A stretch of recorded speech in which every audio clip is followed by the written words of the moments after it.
নমস্কার, তোমাদের সবাইকে সানা স্মাইল এডুকেশন সেন্টারে স্বাগত জানিয়ে আজকের ক্লাসটি শুরু করছি। আজকে তোমাদের দেখাবো ষষ্ঠ শ্রেণীর পরিবেশ ও বিজ্ঞান বইয়ের দ্বিতীয় অধ্যায় আমাদের চারিপাশের ঘটনাসমূহ যে অধ্যায়টি আছে সেখান থেকে কিছু গুরুত্বপূর্ণ প্রশ্ন তোমাদের দেখাবো, যেগুলো পড়লে তোমাদের প্রথম পর্যায়ক্রমিক মূল্যায়নের বেশ উপকৃত হবে।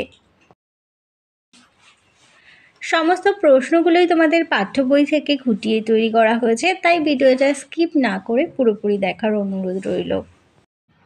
চলো আর দেরি না করে এবার মূল পর্বে চলে যাই।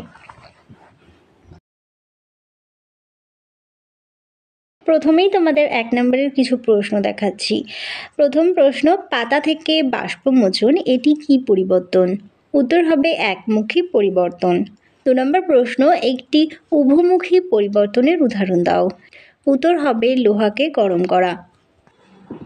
3 নম্বর প্রশ্ন, পর্যাবৃত্ত ঘটনা কাকে বলে?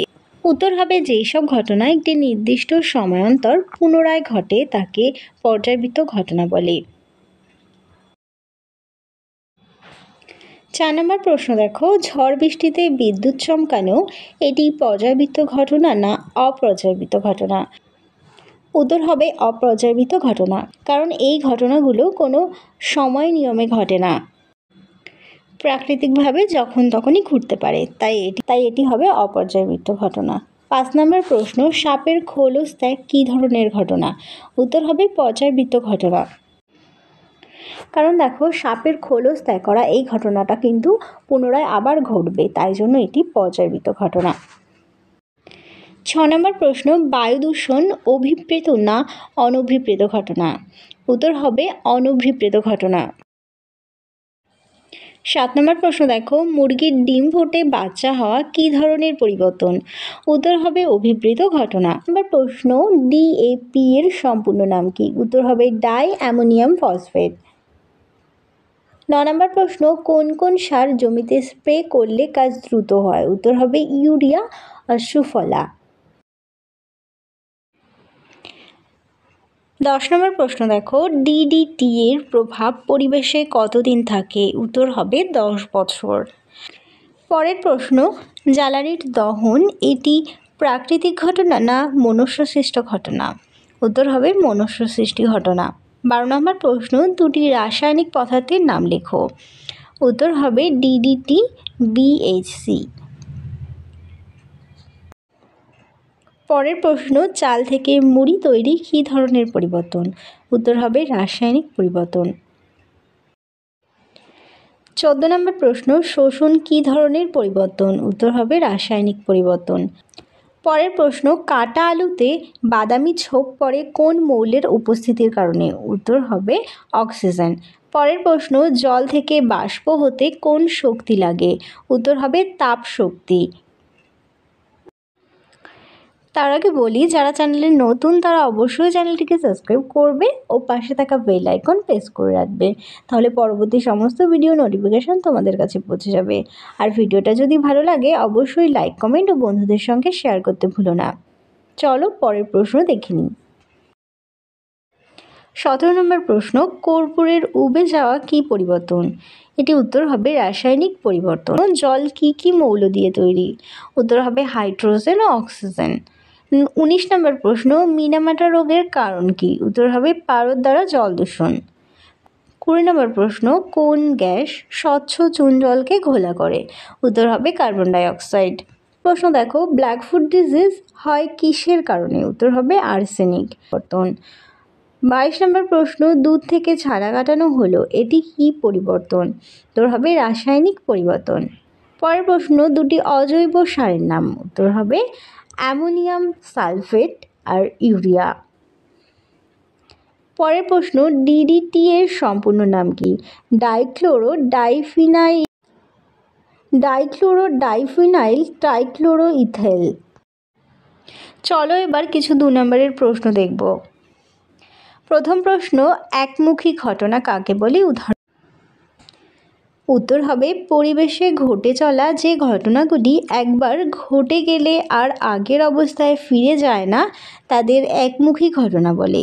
উদাহরণে দেখো, কাগজ পুড়ে যাওয়া, চাল ফুটে ভাত হওয়া। 2 নম্বর প্রশ্ন, উভমুখী ঘটনা কাকে বলে, উদাহরণ দাও।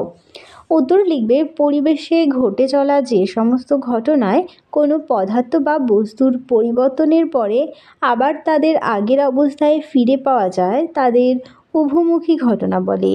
উদাহরণে যেমন দেখো, জল ফুটে বাষ্পে পরিণত হওয়া, লোহাকে গরম করে গলানো।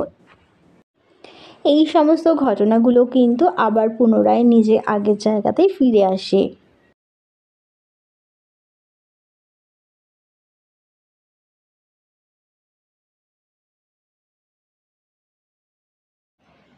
তিন নম্বর প্রশ্ন, অপর্যায়বৃত্ত ঘটনা কাকে বলে, উদাহরণ দাও।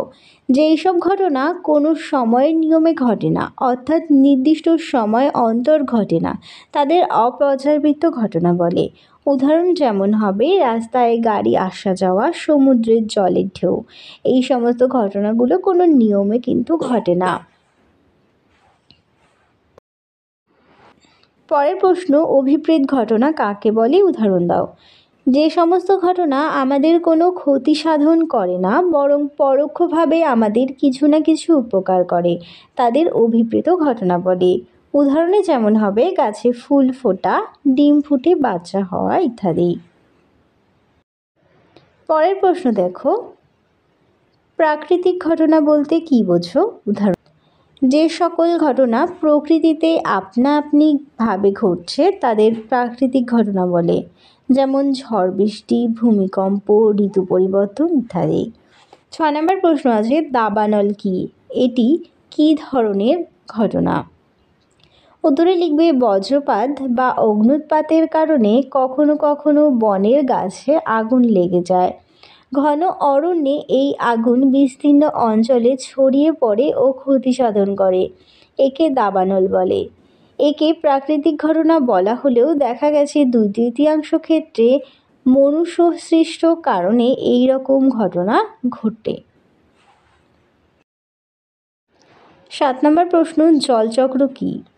উত্তরে হবে উত্তর, সূর্যের তাপে বিভিন্ন জলরাশির জল বাষ্পে পরিণত হয়ে বায়ুমণ্ডলে মিশে যায়, পরে ঊর্ধ্বাকাশে গিয়ে শীতল ঘনীভূত হয়ে প্রথমে মেঘ তৈরি হয় এবং পরে বৃষ্টিরূপে পৃথিবীতে ঝরে পড়ে, ফলে জলভাগ আবার পূর্ণ হয়ে ওঠে। এইভাবে অবিরাম প্রকৃতির মধ্যে চক্রাকার আবর্তনকে জলচক্র বলে। পরের প্রশ্ন দেখো, 8 নম্বরে আছে, উদাহরণসহ মন্থর কাকে বলে। যেই সব ভৌত ও রাসায়নিক ঘটনাগুলি ঘটতে বহুক্ষণ সময় লাগে, অর্থাৎ খুব ধীরে ধীরে হয়, তাদের মন্থর ঘটনা বলে। উদাহরণে যেমন শুঁয়োপোকা থেকে প্রজাপতি হওয়া, ব্যাঙাচি থেকে ব্যাঙ হওয়া।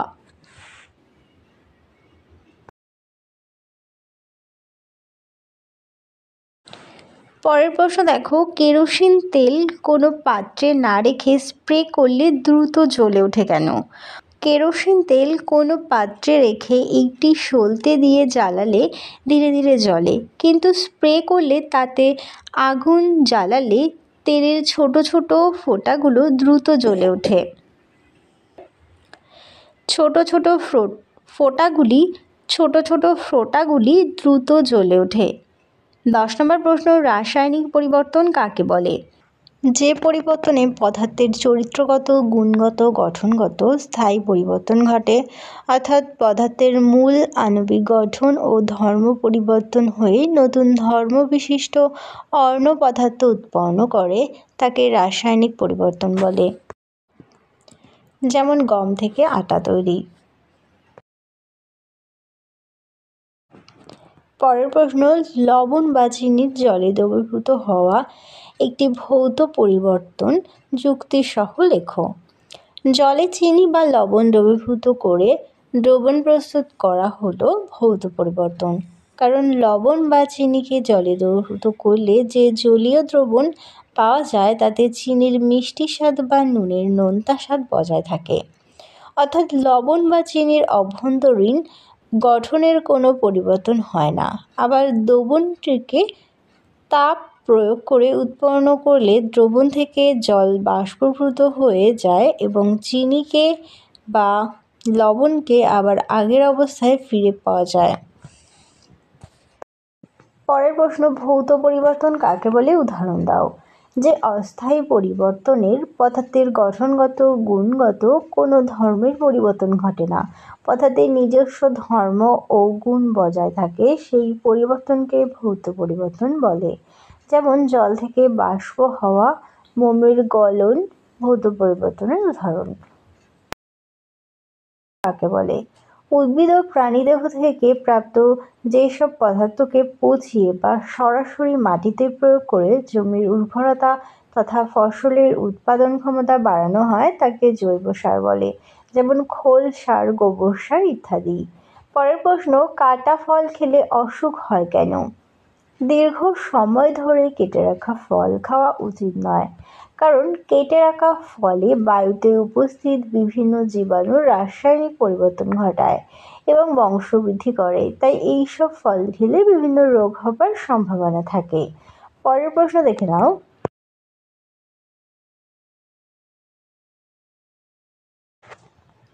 কৃষি জমিতে রাসায়নিক সার ও কীটনাশকের ব্যবহারের কুফলগুলো লেখো।